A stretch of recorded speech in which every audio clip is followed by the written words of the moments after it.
My name is Charlotte Ayers. I'm 66 years old, and I've been retired for a little less than 2 years. I get about $2,500 a month in Social Security benefits. In a small town in Ohio, that's enough to get by. As long as I watch every penny, it covers me just fine. My husband passed away young.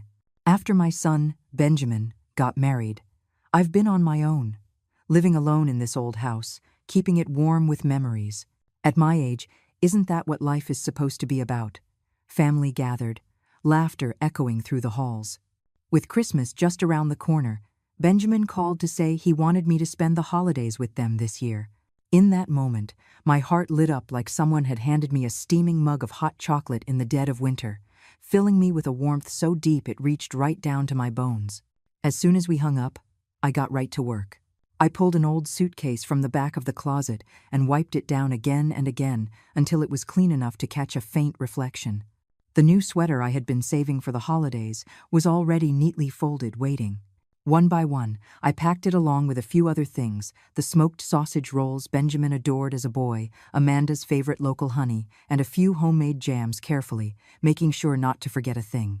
As I was packing, my fingers brushed against an old, yellowed photograph. Benjamin was just a teenager in that picture, his wide grin beaming, those two little front teeth peeking through.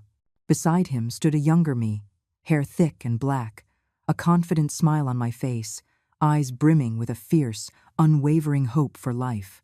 The decades had passed in a flash. My whole life, I gave it all to this family, to Benjamin. When he was little, I worked shifts at the textile mill, nights, evenings, coming home so tired I could barely stand, just to make sure he had a better life. When the mill shut down, I sold goods at flea markets, did odd jobs, whatever it took. I fought tooth and nail so Benjamin could go to college, so he could have a good start in life. It was only when he was settled, married, with a stable life of his own, that I felt like I could finally breathe. Retirement has been simple, like a plain glass of water. It was only when I saw Benjamin and his family that life tasted a little sweeter. I just didn't know that sweet sip was already laced with poison. When I arrived at Benjamin's apartment building in Chicago, the elevator doors opened and Amanda was already there, waiting. She smiled brightly and rushed toward me. "Charlotte, you finally made it. It was freezing outside. Come on in." She took my suitcase with cheerful hands, bustling about. Sit, I'll get you some hot tea to warm you up." Benjamin poked his head out from the study, a tired smile on his face. "Hey, Mom." He looked drained, with dark circles under his eyes. "Year-end is always a madhouse," he explained. "I've been working non-stop." I nodded, a pang of concern in my chest. "You only get one body, honey. Don't run it into the ground." Amanda quickly returned with a steaming mug of tea, the welcoming aroma filling the living room. The warmth from the radiators enveloped me.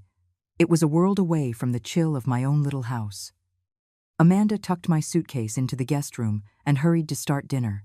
The spread she prepared was hearty and impressive: fragrant, juicy roast beef, tender, buttery pan-seared salmon, and a handful of bright, refreshing side dishes. Her cooking had improved immensely. I couldn't help but praise her, and she laughed, her eyes crinkling. "I'm so glad you like it. You should come more often. I'll cook for you every day."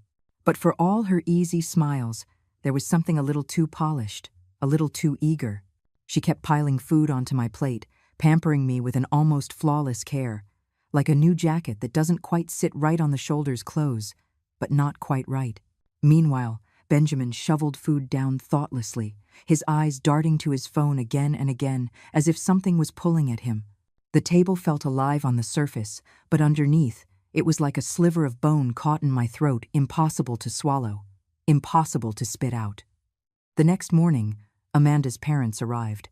As soon as they walked in, Patricia wrapped Amanda in a tight, loving hug. They chattered nonstop, their high-pitched laughter filling the room as if the rest of us had disappeared. I stood off to the side, invisible. For a moment, I almost felt myself fading into the wallpaper. Robert was more reserved. He shook my hand and exchanged a few pleasantries. Patricia, on the other hand, had the air of someone used to sitting behind a large desk. She'd worked in an office at City Hall before she retired, and it showed.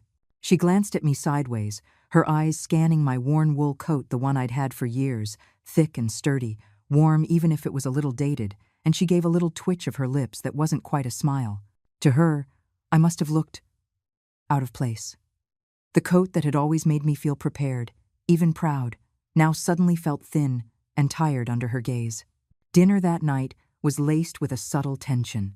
Benjamin and Robert traded conversational snippets about the latest financial news, while Amanda and her mother chattered animatedly about neighborhood gossip, grocery store discounts, and whose kids had recently been promoted. I just sat there quietly, picking at my food, feeling like an outsider. Patricia's voice, sharp and forceful, soon commandeered the conversation. "Robert and I clear nearly $15,000 a month between our pensions," she said, lifting her teacup with practiced grace. She glanced at me, quick and appraising. "Our expenses are minimal, so life has been quite comfortable. We just bought a little condo down in Florida last month. It's perfect for the winter warm weather, clean air." She turned to Amanda with a smile. "You two should start planning ahead. Housing prices are only going up. Better to upgrade to a bigger house now, especially before any babies come along." Amanda nodded quickly. "We're working on it, Mom." Then Patricia's gaze shifted back to me, her tone dripping with false concern. "And Charlotte, how's your health holding up? Amanda told me your pension isn't very high. Are you able to cover your daily expenses?" Her voice was light, but there was a glint in her eye, a subtle but cutting judgment. I forced a calm smile, though something tightened in my chest. "I make about $2,500 a month. It's enough for my daily needs. My health is about the same, some old aches, but nothing serious." "Oh, 2,500! Patricia drew the words out, arching her eyebrows slightly, her voice filled with a delicate, almost imperceptible pity. I picked up my teacup, hiding behind it, concealing the sting of pride that washed over me. Only now, at this age, did I truly understand, for some people, your entire worth is summed up by the numbers in your bank account, and mine didn't even earn me a polite nod in their world. After dinner, Benjamin called Robert into the study to consult on some investment matters, leaving Amanda and Patricia on the living room sofa, half watching TV, half whispering to each other. I felt exhausted, not in my body, but deep down, where the hurt settles and won't leave. I excused myself, saying I needed to rest, and retreated to the guest room. It was a small room, but clean and bright. A small potted ivy sat on the nightstand, its leaves, lush and green, giving off a quiet, tenacious vitality. Inside me, though, everything felt heavy and stuck. I sat on the edge of the bed, staring out the window at the dull gray sky, my mind drifting. I thought about the winter Benjamin wanted those expensive basketball sneakers, how I worked a full week of night shifts at the warehouse just to afford them. I thought about his college years, when I sent him every hard-earned dollar while living on ramen noodles and tap water myself. I thought about his wedding, when I emptied my savings and even borrowed from friends to help him with the down payment on their first house. I've never done anything extraordinary in my life. All I ever tried to do was make things easier for my son. I always thought that would be enough, but now it felt like it was never even close. I stayed in the guest room for a long while before finally getting up, needing some air. I opened the door carefully and was about to step out when I heard low voices coming from the living room. It was Amanda and Patricia, speaking softly, their words quiet but clear as a bell in the silent house. "Mom, what is that old woman going to do with $2,500 a month? She gets by now, but what happens when she gets sick? Am I just supposed to drop everything and take care of her?"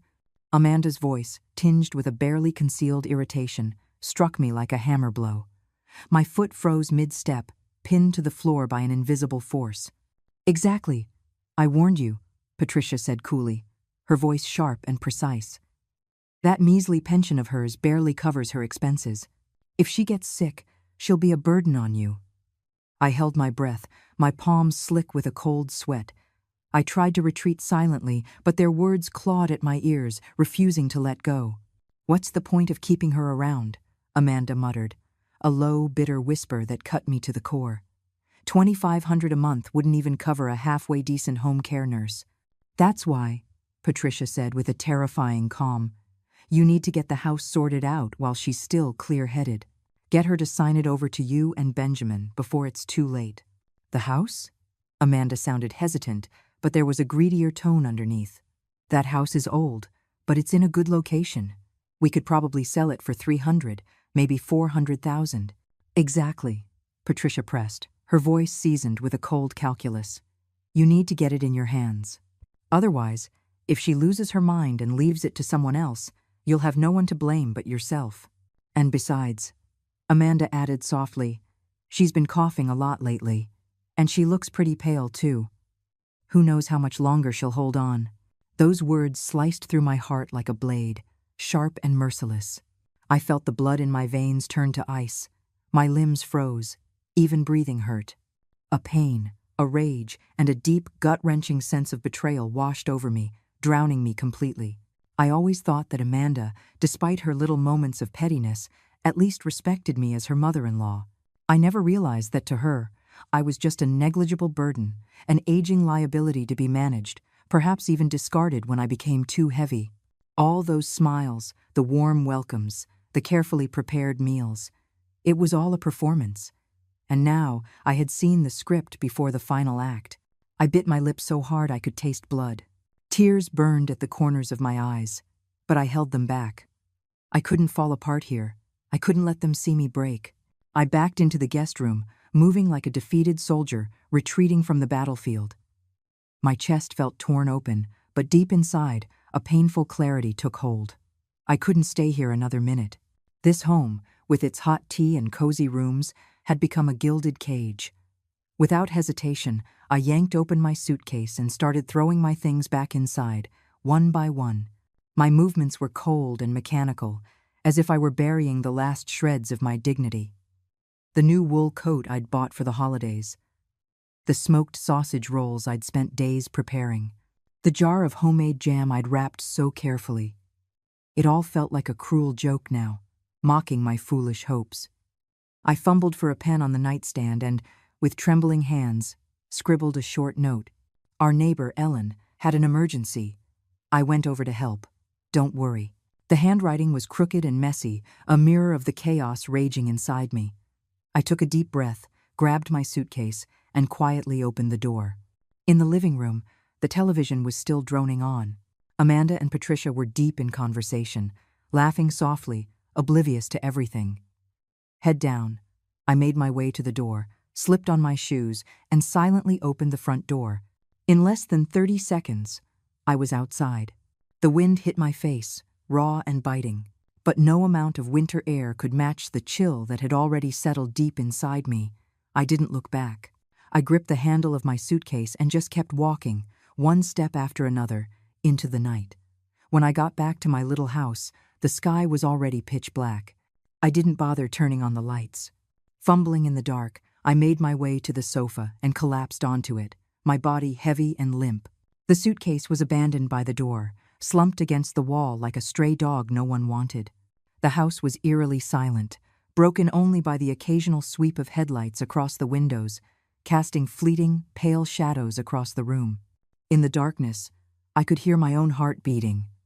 And then, finally, the sobs I had been choking back all night. Tears came in a hot rush, scalding against my cold hands.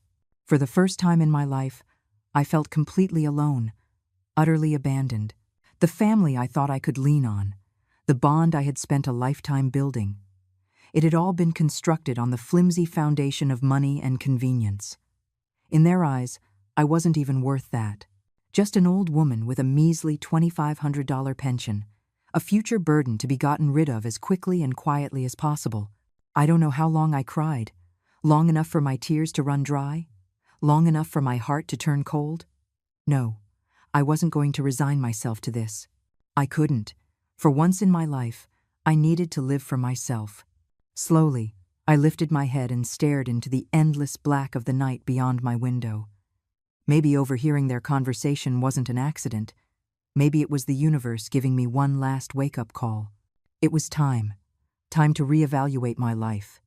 Time to take my future back.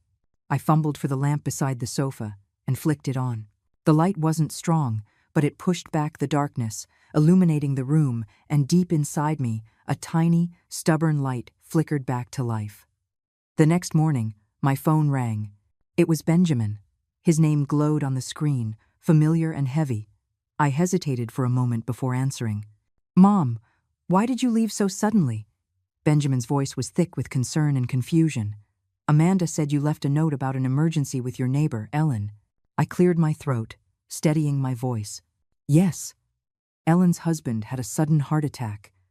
She panicked and called me for help.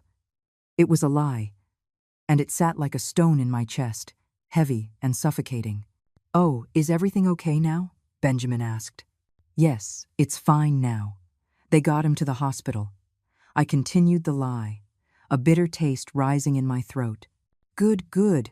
Mom, please take care of yourself, okay? If anything comes up, you have to let us know." He paused, then added, "I'll try to come see you in a few days." "No need," I said quickly, my voice soft but firm. "Focus on your work. I'm fine here." After I hung up, I let out a long breath, but for some reason, the air felt even heavier. Not long after, Amanda called. "Charlotte, why did you leave without a word?" "We were so worried about you," she said, her voice dripping with a perfectly measured, perfectly sweet concern. But I could hear it, that faint thread of relief in her voice, like someone who had just shrugged off an unwanted burden. "There was an emergency at home." "It's handled now," I said calmly. "Oh, but you have to take care of yourself, okay? Promise me you'll let us know if you ever need anything. Don't try to handle everything on your own," she gushed, her words wrapping around me like a web of careful lies. I murmured a few polite replies and hung up. Staring at the dark screen in my hand, I let out a bitter, broken smile. The cruelest part of it all was knowing I had to play along. To finish the performance they had so carefully staged. To pretend everything was fine. Maybe that's what being an adult really is. Smiling through the bruises, covering the pain with silence. 2 days after Valentine's Day, Benjamin finally came to see me. He sat stiffly on the sofa, fiddling with his hands, like he was carrying something heavy he didn't know how to put down. "Mom, that day," he began, his voice barely a whisper. Did you overhear anything?" My heart gave a little lurch, but my face remained placid, unreadable. "Overhear what?" "No," I said, my tone light and serene. Benjamin stared at me for a long moment, as if trying to read something hidden in my eyes. I held his gaze steadily, outwardly calm, even as my heart was quietly bleeding in my chest. No, I couldn't tell him, not now. If I laid it all out, it would only make things harder for him and for me. There was no point. He finally dropped his gaze, and after a long pause, he mumbled, "Mom, sometimes Amanda. She says things she doesn't really mean. Please, don't take it to heart." In the end, he chose her. I nodded slightly, saying nothing more. The room fell into an awkward silence, broken only by the steady tick-tock of the old wall clock. Benjamin stayed a while longer, fussing over my health and reminding me to take my medicine, before he got up and left. I watched from the window as he hurried down the stairs and disappeared down the street, a small, lonely figure swallowed by the gray afternoon. There was sadness in me. Disappointment, too, but mostly a tired, familiar acceptance. The son I had poured my life into would never truly understand me. After Benjamin left, the house returned to its usual empty quiet. I sat alone on the sofa, listening to the second hand of the clock tick by. Each click was a dull, echoing reminder of how empty my days had become. I began to think, really think, for the first time. What should life after retirement really look like? Grocery shopping, cooking chores, an occasional game of chess, or some small talk with old friends at the park? It was all so flat, so lukewarm, like a glass of water left out too long, not hot, not cold, tasteless and forgettable. That night at Benjamin's, the words I overheard had landed like a muffled thunderclap, cutting through the fog of my complacency. I couldn't live like this anymore. I got up and started sorting through the old house I had lived in for most of my life. I threw open dust-filled closets and pulled out heaps of forgotten odds and ends. Piece by piece, I sorted through them, tossing the useless things into trash bags, carefully setting aside the ones that still meant something. Buried deep within an old wooden chest, I found relics from another life. Yellowed photo albums. One showed me in work clothes, smiling brightly at the factory. Another showed me and my late husband on our wedding day, him in a sharp suit, me in a simple white dress, shyly leaning into him. And then there was Benjamin, chubby and rosy-cheeked, a little boy with a beaming smile.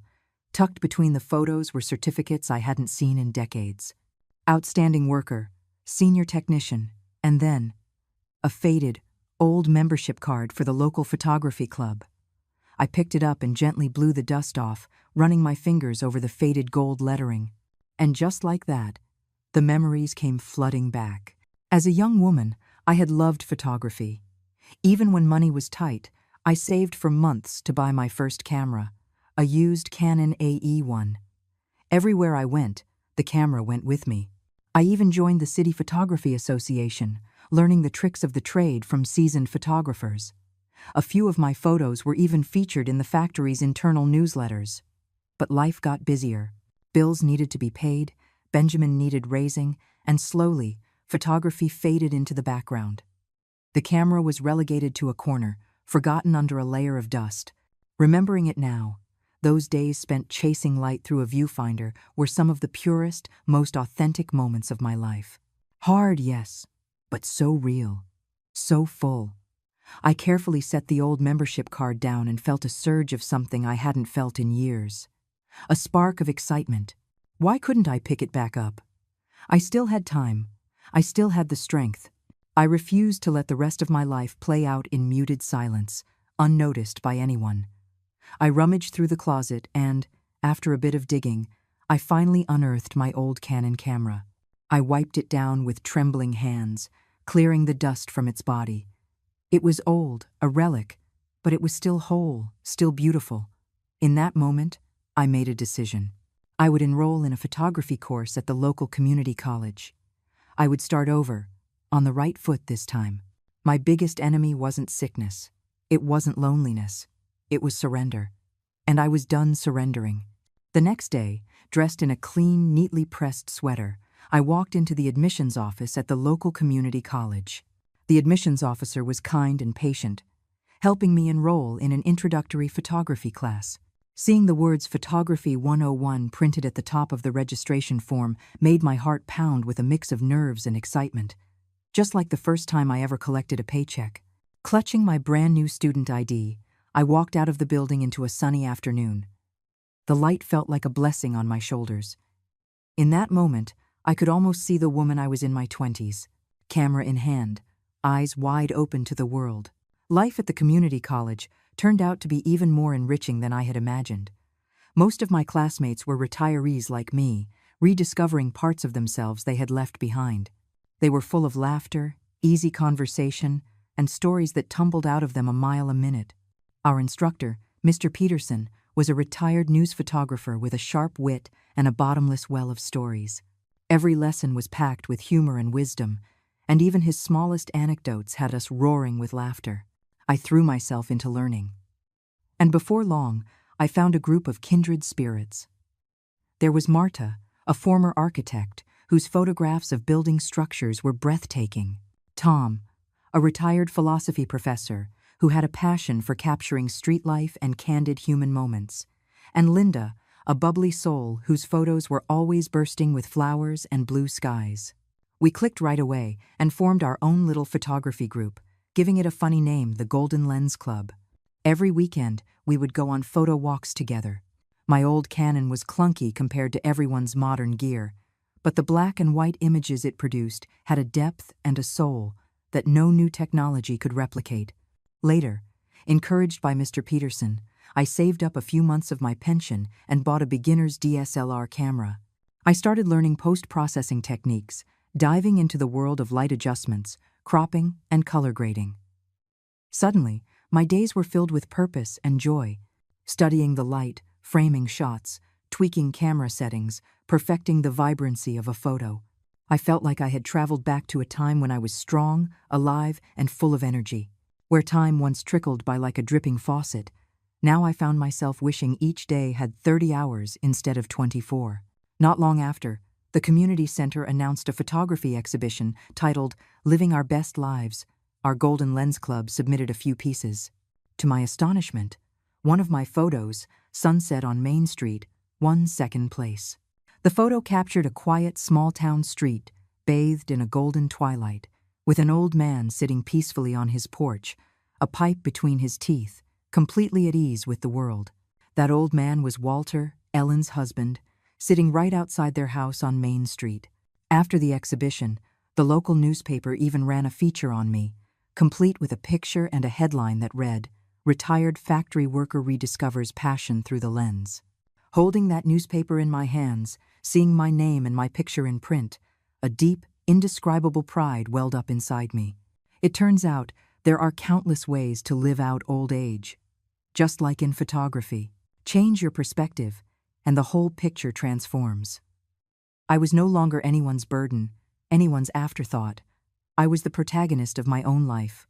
Somehow, Benjamin got a hold of that newspaper article and showed up at my house shortly after. He had the paper in his hand, his face lit up with a mixture of surprise and what almost looked like disbelief and pride. "Mom, you're amazing. You really kept this one under wraps, the award and everything," he laughed, half joking. But the genuine admiration in his eyes was unmistakable. "It's nothing," I said, feigning modesty, though my heart was doing cartwheels inside. Benjamin watched me carefully for a moment. "You look different, I swear," he said. "You seem brighter. There's this energy about you. For the first time, I could feel it." His gaze had shifted. It was no longer the polite, dutiful concern he used to offer. It was real respect, something warmer, something that filled my heart with a soft, quiet joy. A few days later, Amanda called. We weren't far into our chat when she casually dropped, "Charlotte, I hear you're getting really serious about photography? Even winning awards? Those cameras must be pretty expensive, right?" I immediately caught the undertone in her voice. She wasn't just making small talk. She was probing, maybe worried I was burning through my savings. I smiled into the phone. "Oh, it's not that big of a deal. Just a little hobby. I've been learning about some small investments too, saving up some extra cash for equipment." I didn't mention what kind of investments, or how much I'd made. I left her to wonder. There was a brief, almost imperceptible pause on the other end of the line, before Amanda's voice turned even warmer. "Wow, that's so amazing. You're just living your best life, Charlotte. Just take care of yourself, okay? Don't overdo it." After I hung up, I smiled to myself. Funny, isn't it? The less you seek validation, the more cautiously others approach. It's just human nature. Those you lean on will take you for granted. But those who stand on their own make others uneasy. As time went on, my little photography hobby started to gain real momentum. I began uploading my landscape and street photos to an online photography platform. At first, it was just for fun. But slowly, messages started trickling in, people asking to buy the rights to my photos for websites, magazines, or to decorate coffee shops. At a friend's suggestion, I opened a small online store selling prints of my work. At first, I treated it like a side project. But to my surprise, the business started to take off. A few of my photos ended up on the covers of books from small publishers. Some were purchased by independent coffee shops to decorate their walls. Others were bought by individuals to decorate their homes. After deducting platform fees and printing costs, I was making an extra $300 to $400 a month. It wasn't a fortune, but to me, it meant everything. It wasn't about the money itself. It was about proving that I could still create value, on my own terms, in my own way. Amanda eventually heard about my little success story through a mutual friend. After that, her attitude did a complete 180. Suddenly, Amanda was calling me every few days, checking in with a sweetness that bordered on overkill. "Charlotte, are you free this weekend? Come over for dinner. I'm making pot roast. Charlotte, it's getting cold. I bought you a new sweater. When can you come pick it up?" Her enthusiasm was almost suffocating, and I knew exactly what was fueling it. I turned down most of her invitations with a polite smile. "Amanda, that's so sweet, but I'm going away with my photography group this weekend.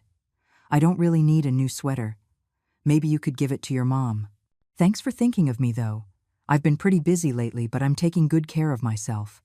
I told her about my upcoming photography exhibitions, about the long road trips I was planning with my Golden Lens friends, about how busy and exciting my days had become. I held no grudge. I just had no intention of re-entering a relationship built on pretense and convenience. Once you see people clearly, it's easier to let them go. I no longer needed anyone else's approval to measure my own worth. The world likes to define wealth in numbers, but I learned something far more valuable. True wealth is freedom, especially the freedom that comes from living untethered to anyone's guilt, obligation, or expectations. My photography journey was picking up more and more steam. At one exhibition, a well-known local photographer saw my work. He kept praising my photo, Sunset on Main Street, saying it conveyed a rare emotional honesty, warm, real, and full of human tenderness. Thanks to his recommendation, I was invited to feature my work at the upcoming City Arts Festival. It was an honor beyond my wildest imagination. I carefully selected 5 of my best pieces, re-edited, printed, and framed them. On opening day, I wore a new gray-blue trench coat, my exhibitor's badge pinned proudly to my chest. Standing in front of my photos, I felt a mix of nerves and pride churning inside me. The exhibition hall was buzzing with visitors. I watched with a pounding heart as people stopped in front of my photographs, studying them, whispering to each other. Some young people even took out their phones to take pictures of them, framing their shots carefully, almost reverently. The feeling of being truly seen, truly acknowledged, was overwhelming and beautiful. For a moment, it was like I was 30 years old again. Out of the corner of my eye, I spotted 2 familiar figures, Benjamin and Amanda. They stood at the edge of the crowd, looking at my photos, then at me. Their faces were an open book surprise, disbelief, and something harder to place discomfort, maybe even a hint of regret. Amanda took a deep breath, plastered on a bright smile, and walked over. "Charlotte, congratulations. Your work is incredible, absolutely professional," she gushed, her voice a little too loud, her expression a little too tight, the emotions churning in her eyes like a storm she couldn't contain. Benjamin followed, clapping me on the shoulder. "Mom? Seriously? I had no idea you were this good." I nodded calmly. "Thank you." Inside, I felt only stillness. The great irony of life, the moment you no longer crave someone's approval, is the moment they rush to offer it. But by then, their applause means nothing. After the exhibition, Benjamin and Amanda insisted on taking me to dinner to celebrate. I let them. We ended up at a cozy Italian restaurant nearby, in a private room. The table was covered with rich, colorful dishes, and the mood felt forced into a kind of strained cheerfulness. Benjamin kept topping off my glass, showering me with compliments. Amanda wore a radiant smile, piling food onto my plate, pampering me with a warmth that was a little over the top. Beneath the surface, I saw it with perfect clarity. This dinner wasn't just a celebration, it was a setup. Sure enough, after the 3rd glass of wine and the 5th course, Benjamin finally put down his cup and spoke, feigning casualness. "So, Mom, Amanda and I have been looking at houses lately." I nodded slightly, waiting for the real reason. "This apartment is getting a little cramped," he continued, "especially if we're thinking about starting a family. We found a place 3 bedrooms, great location, really perfect, but we're just a little short on the down payment." He shot Amanda a quick look. Amanda immediately leaned in, her voice syrupy sweet. "Charlotte, we were thinking, since your photography has been going so well, winning awards and selling pieces and all, maybe you could, help us out a little." Her eyes were bright with expectation, barely concealing the urgency underneath. In the end, it was the same old dance. They wanted money. I smiled to myself. What a predictable routine. I put my silverware down slowly, dabbed my mouth with a napkin, and looked at them, perfectly calm. "A new house sounds wonderful," I said smoothly, as if commenting on the weather, "but I'm afraid I won't be much help." Amanda's smile faltered. Her voice sharpened slightly. "Why not?" "Well," I said, gently tapping the rim of my water glass, "photography isn't exactly a cheap hobby. New equipment, travel expenses for shoots. And lately, I've been pooling funds with a few friends to open a small photography studio. It's going to require a considerable upfront investment." I let that sink in before delivering the final blow, still smiling. "Besides, I'm planning a big trip to Alaska later this year to photograph the northern lights. I've already got the money for that all set aside. Benjamin ducked his head, pretending to take a sip of tea. Amanda's face tightened, disappointment and barely concealed frustration flashing across her face. How interesting. When you finally build a world of your own, they are left on the outside, knocking at the door in vain. The so-called celebration dinner ended exactly as I expected, not with warmth, but with a quiet, tense departure. A few days later, I received an unexpected call, Patricia, Amanda's mother. Her voice was gushing with enthusiasm, heaping on praise so thick it almost dripped through the receiver. She called me an inspiration, full of hidden talents, and insisted I was living life to the fullest. Then came the real reason for her call. "Charlotte, are you free soon? Why don't you come over for tea? We can catch up." All my instincts went on high alert. Still, I agreed. I was curious, what were they really up to? When I arrived at their house, Patricia greeted me like a long-lost celebrity. The tea flowed endlessly. A spread of imported pastries covered the table, and the compliments kept coming like a broken faucet. Robert, Amanda's father, sat stiffly to one side, looking like he wanted to disappear, managing to force out an occasional awkward chuckle. After a grueling round of small talk, Patricia finally dropped the act. She leaned in closer, her voice dropping to a honeyed whisper. "Charlotte, there's something I wanted to mention. My son, Amanda's brother, David, he's working on an incredible project right now.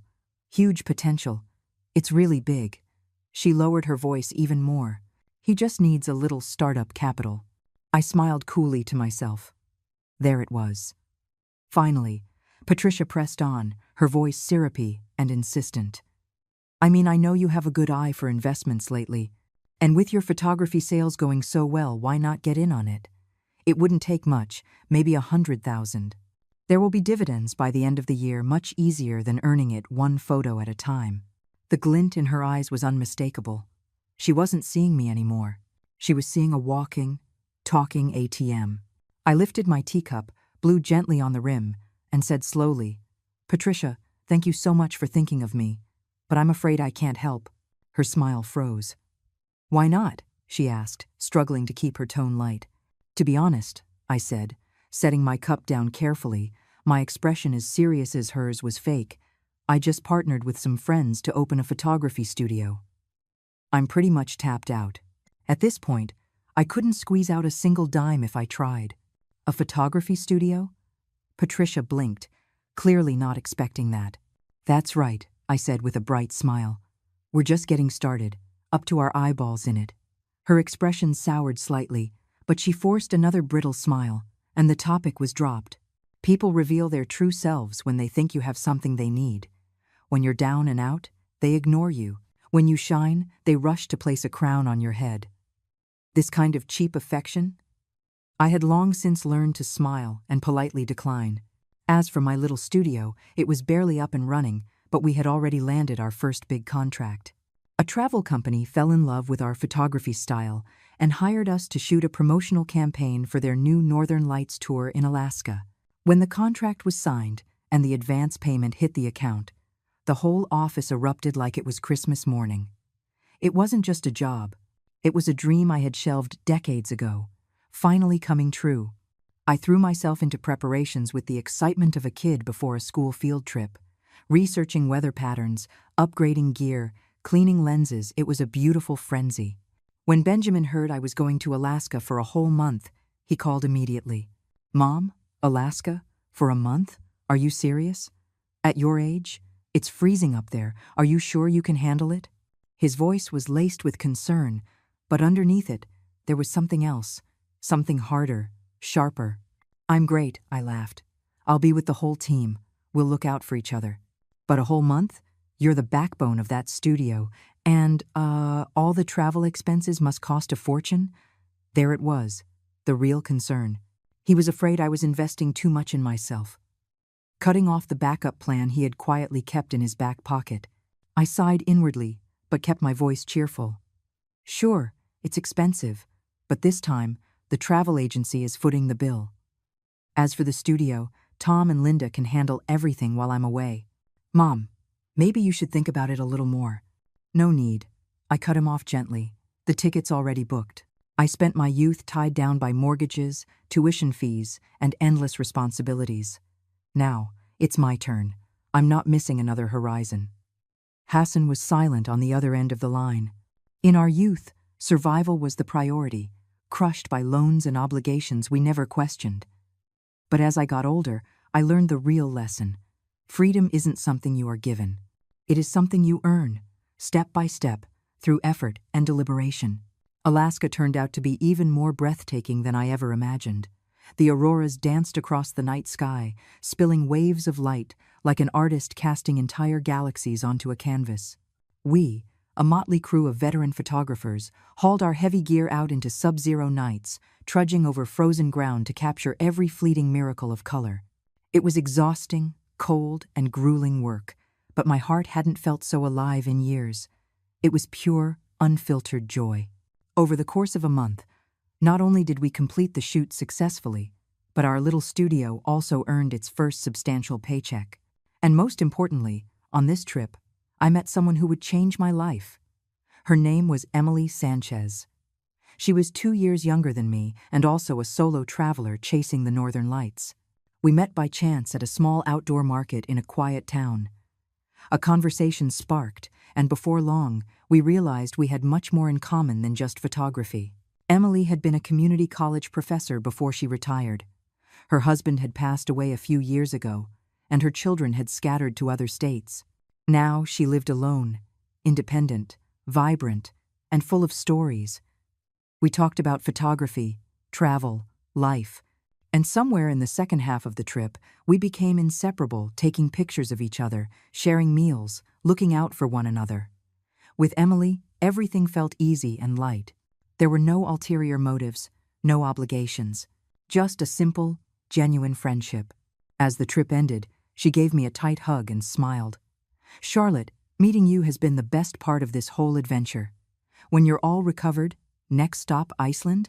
The northern lights are even more spectacular there." "You're on," I laughed, without a moment's hesitation. When I got home, I stared at my growing bank balance, the hundreds of stunning photos stored on my hard drive, the goofy selfies Emily and I had taken together, and I felt a contentment that ran deeper than words.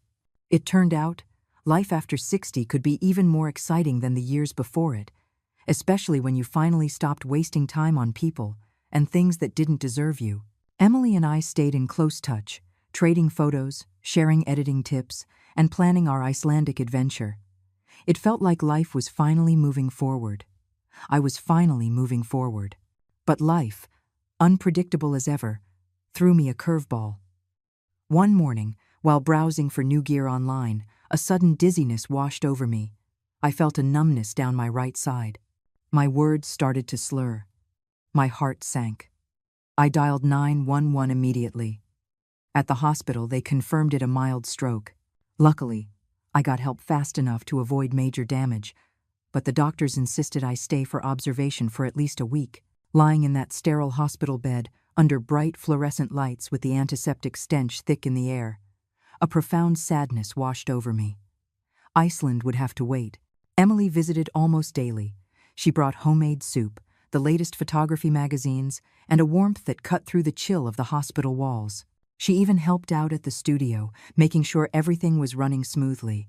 Her kindness was simple, pure, and real, like sunlight spilling through a frosted window. Benjamin and Amanda came too. They were attentive, moving like the perfect caregivers. Benjamin ran errands. Amanda hovered by the bedside, offering water, peeling fruit, and fussing over me. Watching them, I felt a complex tangle of emotions.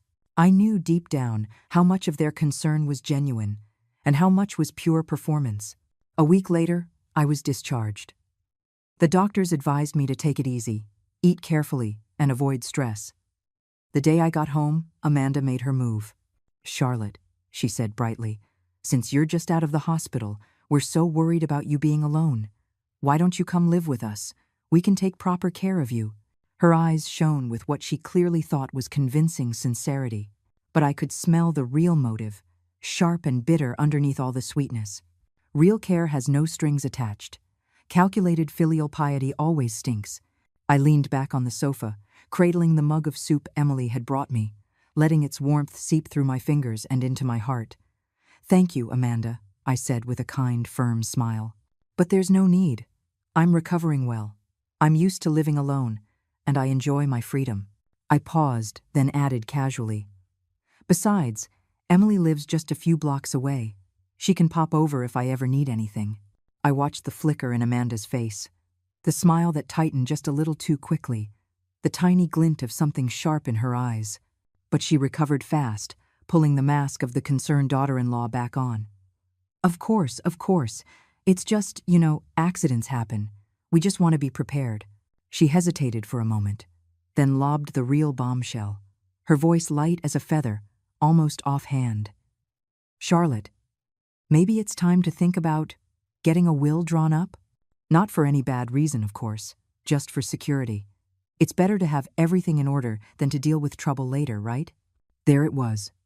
A fox can't hide its tail forever. I smiled sweetly, playing my part to perfection. "A will?" I said, scratching my head as if confused. "Oh, I don't really have much.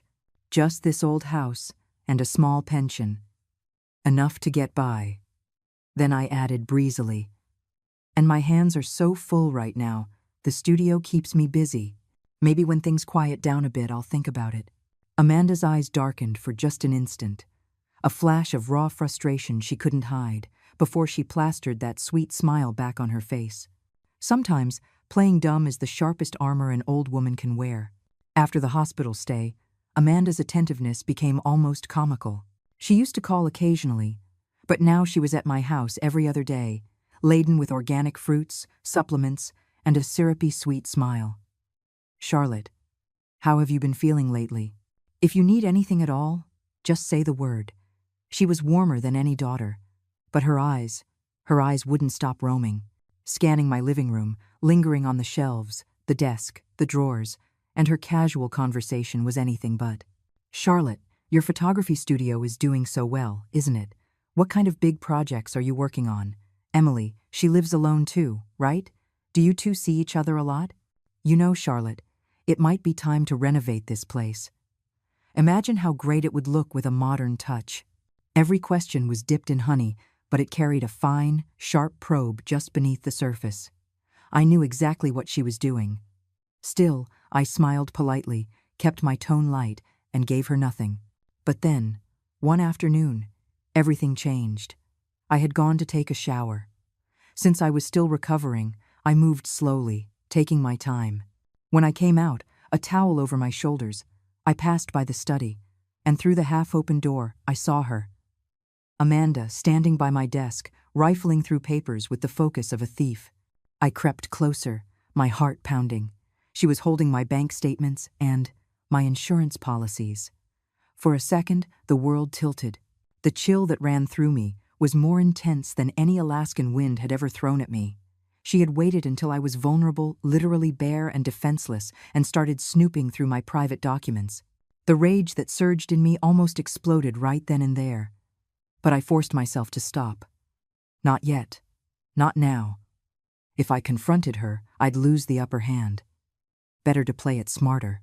I cleared my throat loudly from the hallway, my footsteps slow and deliberate as I headed toward my bedroom. I heard a frantic shuffling behind me, Amanda shoving papers back in the drawer, rushing to compose her face before she emerged, as if nothing had happened.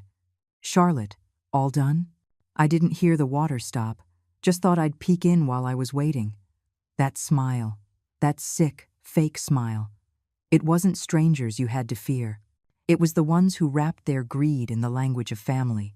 That night, after double-checking every lock on every window, I gathered all my important documents. The deed to the house, bank cards, insurance papers, trust agreements, and I locked them all away in the small safe I had quietly installed months ago. A few days later, Emily came to visit. We sat in the kitchen, sipping tea, the pleasant company warming me inside and out. Midway through, Emily hesitated, fidgeting with her mug. "Charlotte, there's something I've been debating whether or not to tell you." "Go on, Emily," I said gently. "No secrets between us." She bit her lip and leaned closer. A few days ago, a strange woman knocked on my door and started asking a bunch of questions about you. Very detailed stuff: your health, your income, whether you have children, if you're planning to remarry. A deep dread settled in my stomach. What did she look like? I asked quietly. Emily described her, and my heart sank. It had Amanda's fingerprints all over it. To be sure, I asked Tom, an ex-cop who now worked with me at the studio, to do a little digging. It didn't take long for the truth to surface. Amanda had hired a private investigator. She had ordered a full background check on me, my finances, and was even trying to look into the lives of my partners. In that moment, whatever shred of hope I had left crumbled. To them, I wasn't family. I was a living lottery ticket they hadn't cashed in yet. And strangely, after the wave of anguish and anger passed, I smiled. If they wanted to play a game, I was more than willing to play along. And this time, I would be the one setting the rules. That day, while Amanda was over, I deliberately picked up the phone and, in a voice loud enough for the whole living room to hear, I called my lawyer, Mr. Miller. Mr. Miller, could you come by my house tomorrow afternoon? I'd like to discuss revising my will. The sooner, the better. The moment the words left my mouth, I heard the distinct clatter of a glass being fumbled in the living room. I smiled to myself. When family turns into scavengers, the best revenge is to give them sleepless nights. The next afternoon, right on time, Mr. Miller arrived. And coincidentally, Amanda showed up too, this time with a basket overflowing with fruit. Seeing the lawyer sitting in the living room, her smile stiffened like a mask glued to the wrong face. It was strained, brittle, almost laughable. I invited Mr. Miller to sit, and making sure Amanda could hear every word, I got straight to the point. Mr. Miller, I said calmly, I'd like to update my will. It's important to have everything in order before it's too late. I gave a theatrical sigh for effect, my voice dropping to a somber tone. Given my age and recent health scares, I think it's best to be very clear. There's the house, my savings, and my shares in the studio. Amanda was perched on the edge of the sofa, peeling an apple with exaggerated care, but her ears were pricked like a hawk's. I've thought about it carefully, I continued, smiling just enough to twist the knife. I plan to leave half of my estate to the Los Angeles Photographers Association to establish a fund for older photographers who, like me, are still finding beauty and passion in their later years. The apple slipped from Amanda's grasp, hitting the floor with a dull, sickening thud. Her face went white. Her lips trembled. Her eyes, wide and frantic, stared at me as if I had just slapped her. "Charlotte, you," she stammered, unable to form a sentence. I ignored her completely, turning back to Mr. Miller to discuss the details of the donation, as if Amanda wasn't even there. Mr. Miller nodded thoughtfully, jotting everything down without a trace of emotion. When we were done and Mr. Miller had left, Amanda remained behind, frozen on the corner of the sofa, an empty shell of her usual cheerful self. "Charlotte, are you serious? Benjamin is your son." I looked at her, my gaze calm and unwavering. "I have thought it through," I said, my voice soft but firm. "Money is just money. I'd rather it leave a meaningful legacy than become a bargaining chip for those who never truly cared." Amanda's face contorted, the fake cheer dissolving into something raw and bitter, but she didn't dare argue. That night, I leaned back on my sofa and opened the feed from the hidden camera I had quietly installed in Benjamin's house a few weeks prior, aimed only at the living room. On the screen, Amanda and Benjamin were arguing heatedly. Amanda was waving her arms in frustration, her voice sharp and shrill. Benjamin sat, slumped, smoking one cigarette after another, his face a mask of despair. I watched them in silence, feeling no triumph. Just a sadness so deep it felt fossilized. The deepest pain in life isn't loneliness. It's realizing that even the bonds of blood can curdle into a cold, transactional hostility. I knew then this ugly charade had to end. The next day, I called Benjamin, Amanda, Patricia, and Robert, inviting them to dinner the following weekend. There was hesitation, tense and guarded voices over the phone, but in the end, they all agreed. On Saturday evening, we gathered at a quiet restaurant. The private room was dimly lit, casting a soft glow that did little to hide the tension at the table. Patricia's eyes darted around nervously. Amanda fussed with her fork, pretending not to notice the tremor in her hands. Benjamin sat stiff and grim, his jaw tight. Only Robert maintained some semblance of composure, but even he couldn't hide the unease in his eyes. The dishes arrived, untouched. The air thickened like wet cement. I cleared my throat, slicing through the silence. "I invited you all here to clear the air," I said calmly, my eyes sweeping over them before landing squarely on Amanda and Patricia. The room froze. Slowly, deliberately, I pulled a small black device from my purse, a voice recorder. Every breath at the table seemed to catch at the same time. I pressed play. "Mom, you know Charlotte only gets, what, a couple thousand a month in retirement? It's barely enough. If she gets sick, we'll have to take care of her, and we just can't." "Exactly. I told you, we have to plan ahead. She's already a financial liability. Better to get her to sign over the deed to the house now, while she's still clear-headed. And let's be honest, her health isn't great. She might not last that long." Amanda's and Patricia's voices rang out, loud and undeniable, each word landing like a slap across the room. This was the art of surviving betrayal, not by enduring it, but by choosing the exact moment to lay your cards on the table. The recording continued to play. No one spoke. No one dared. Amanda's face was ashen, her hands shaking as she gripped the edge of the table. Patricia sat with wide eyes, twisting the edge of the tablecloth in her fingers, panic seeping from every pore. Benjamin stared at Amanda with disbelief and barely contained rage. Robert sighed, his shoulders slumping in defeat, as he closed his eyes to the wreckage unfolding before him. The truth was out, and there would be no going back. The recording finally stopped. I calmly switched off the device and looked around the table, my gaze steady, unflinching. "This recording," I said quietly, "but it cut through the room like a razor. I captured it during my New Year's visit to your home. I came with the simple hope of a family reunion, and instead, this is what I heard." I paused, letting the words hang in the thick, icy air. So I left. Not because a neighbor had an emergency, but because my own heart was already frozen. Another pause. Then I spoke again, each word measured, deliberate. "These past few months, I've done a lot of thinking. Is a person's worth nothing more than the number in their bank account? Does living on a modest pension mean I deserve to be discarded, conspired against?" I smiled, not with bitterness or anger, but with a quiet, hardened clarity. I realized something. My worth was never in anyone else's hands to begin with, and it certainly isn't diminished by your contempt. My voice was clear and steady, cutting through the thick, suffocating silence. "And so," I continued, "I have officially updated and notarized my will. Every eye was fixed on me. Upon my passing, my house will be donated to the community's senior housing program, providing shelter for elderly residents in need. My savings will go toward my own care, my health, my travels to ensure I live out my final years with freedom and dignity. And the profits and assets from my photography studio will fund the creation of the Silver Dreams Fund through the Los Angeles Photographers Association, to support other senior creators who refuse to fade away." The room was suffocatingly quiet. Amanda's face was chalk white. Patricia kept her head down, silent and shamed. Benjamin's lips moved as if to say something, anything, but in the end, he just closed his eyes, the weight of it all crushing him. Then, the silence shattered. Robert slammed his hand on the table, a loud, angry crack. "You two," he said, his voice tight with rage and shaking with disappointment, "have gone too far. You have disgraced yourselves."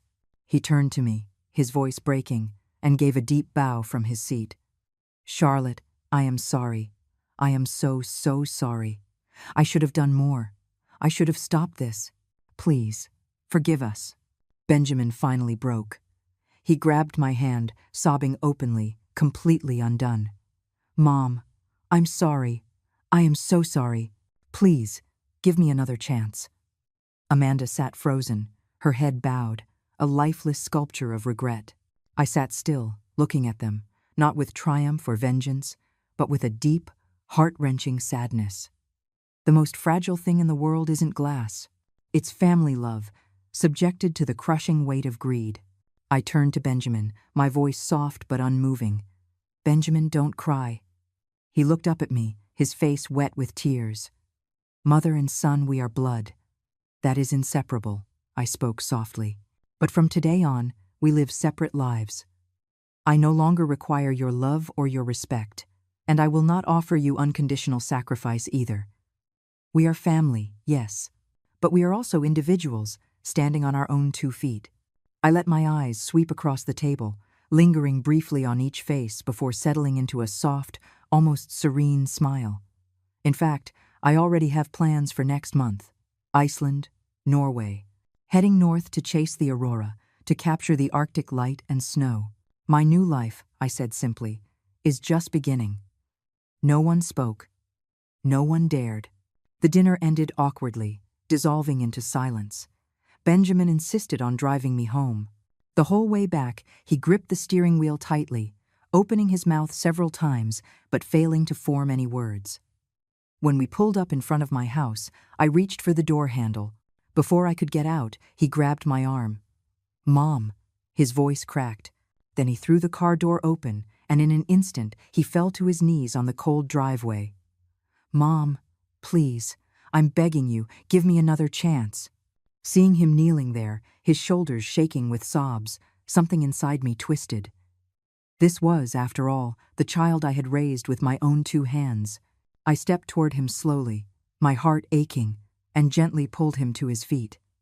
"Benjamin," I said softly, placing a hand on his trembling shoulder. "We all make mistakes. What matters isn't the apology in a moment of regret. It's the lifelong accountability that comes after." I patted his shoulder, my voice quiet and unwavering. "I didn't say I forgive you, and I didn't say I don't. Some fractures, no matter how you mend them, are never the same. Forgiveness doesn't mean forgetting, and family love should never demand endless sacrifice." 1 year later, Emily, 2 old friends from our photography group, and I set off on a road trip across half of America. We photographed the Native American culture on the quiet streets of Santa Fe. We gasped at the towering peaks of the Rocky Mountains. We captured the wild fireworks and raw humanity of Mardi Gras in New Orleans. My photography had improved by leaps and bounds.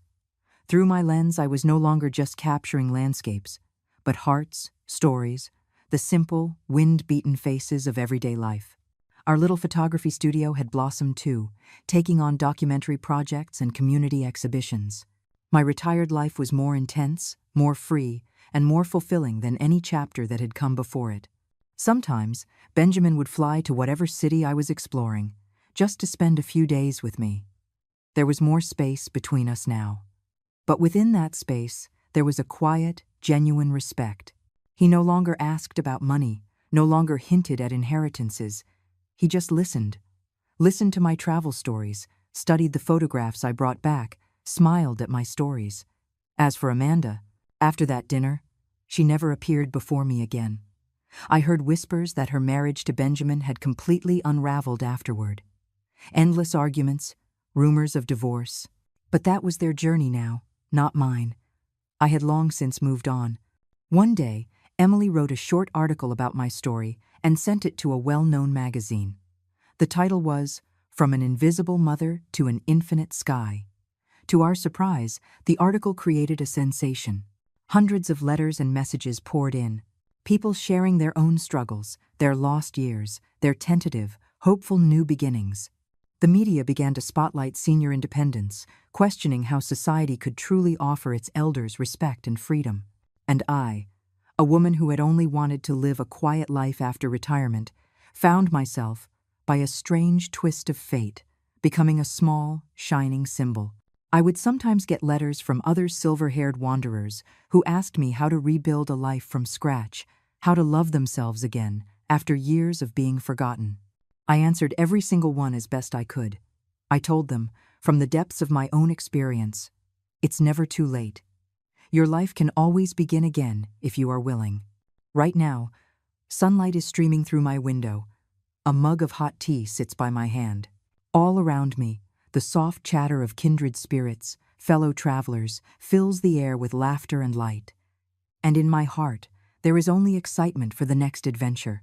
Looking back, all the pain, the betrayals, the disappointments, they were nothing more than scattered stones on the path. They didn't stop me. They built the very road beneath my feet. The final stretch of life isn't about waiting. It's about blossoming. My worth was never printed on a check. My worth was, and always will be, choosing to live fully, bravely, and brilliantly as myself. This is my answer.